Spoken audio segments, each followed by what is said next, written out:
आज का हमारा टॉपिक है द्रव्य का वर्गीकरण। तो द्रव्य को दो भागों में वर्गीकृत किया गया है।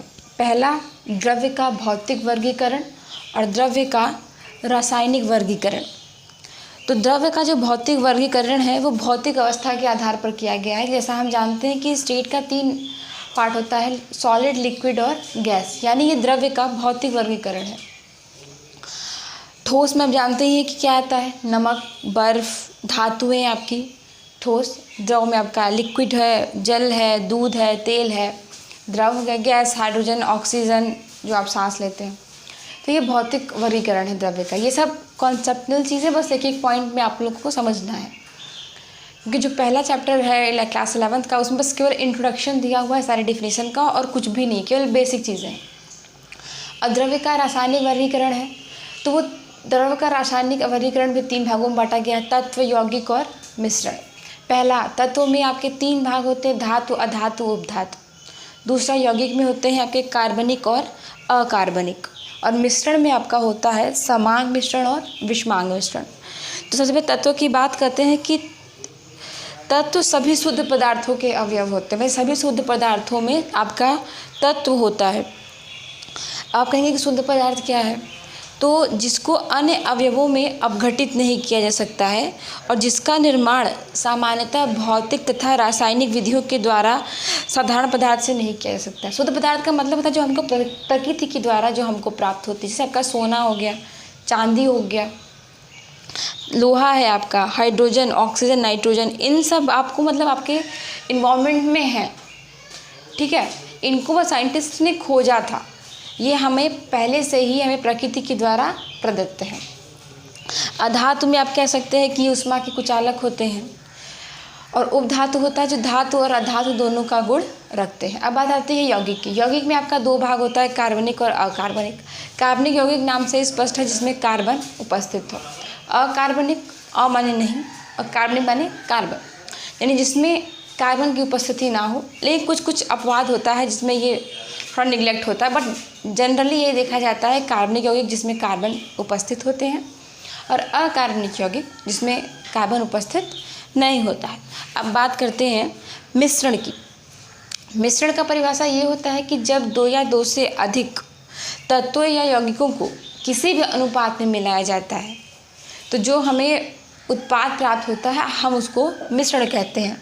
अब कहने का मतलब ये है कि जैसे किसी भी 2 चीज़ों को अगर आप मिला रहे हैं तो वो आपका मिश्रण हो जाता है, चाहे वो नमक चीनी पानी हो, चाहे वो बालू रेत का छीलन और पानी हो, चाहे वो बालू और पानी हो, तो ये आपका मिश्रण होता है, यानी जिसमें कोई भी अनुपात निश्चित नहीं होता।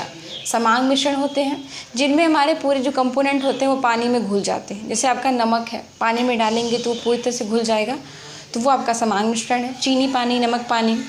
और विषमांग मतलब जो पानी में पूरी तरह से ना घुले, उसे कहते हैं विषमांग मिश्रण। जैसे बालू है, लोहे का छीलन है, इन सब के मिश्रण को आप कहेंगे विषमांग मिश्रण।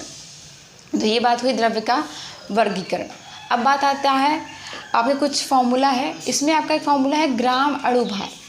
ग्राम अणुभार का फॉर्मूला है द्रव्यमान बटे अणुभार। लेकिन जब भी द्रव्यमान आप लिखेंगे तो द्रव्यमान आपका हमेशा ग्राम में होगा। अब बात करते हैं तुल्यांकी भार की।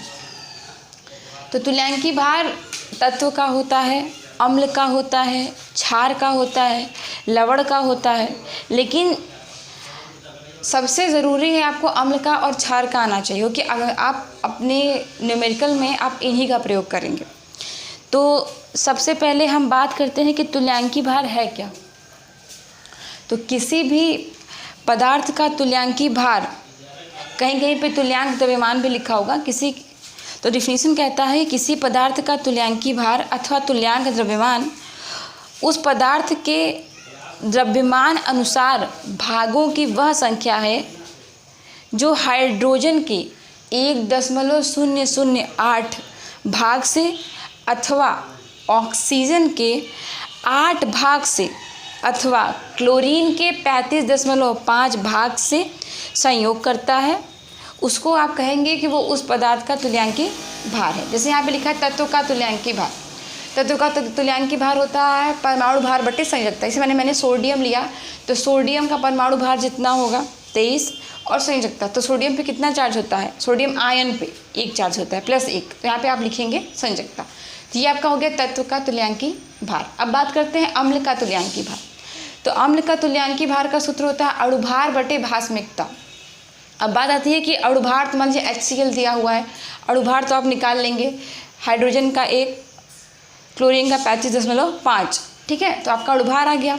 भास्मिकता क्या होता है, भास्मिकता होती है कि अगर आपका कोई भी अम्ल है तो उसमें विस्थापनीय हाइड्रोजन आयनों की संख्या, यानी से HCl है तो HCl में आपका कितना H बाहर निकल रहा है, 1 H++ Cl-, तो नंबर ऑफ हाइड्रोजन आयन कितना है 1/1। तो अम्ल का तुल्यांकी भार बराबर होता है अणुभार बटे भास्मिकता। भास्मिकता का मतलब होता है विस्थापनीय हाइड्रोजन आयनों की संख्या। अब बात करते हैं क्षार का। क्षार का तुल्यांकी भार क्या होता है, अणुभार बटे अम्लता। तो ठीक भास्मिकता का उल्टा होता है अम्लता। अम्लता का मतलब होता है क्षार में विस्थापनीय हाइड्रोक्साइड आयनों की संख्या। हाइड्रोक्साइड आयन मतलब OH-, यानी आप कोई भी अगर आप सोडियम हाइड्रोक्साइड ले रहे हैं, आपका क्षार है तो आपका जिसमें कितना हाइड्रोक्साइड आयन विस्थापन होगा, यानी जब उसको विस्थापन का मतलब है कि जब वो आयनाइज होगा तो कितना हाइड्रोक्साइड आयन दे रहा है, तो ये आपका हो गया अम्लता। तो आज का टॉपिक हमारा ये था द्रव्य का वर्गीकरण और तुल्यांकी भार। ये चैप्टर आपका केवल इंट्रो था, ये खत्म हो गया है। कल से आपका चैप्टर रहेगा परमाणु की संरचना। Thank you.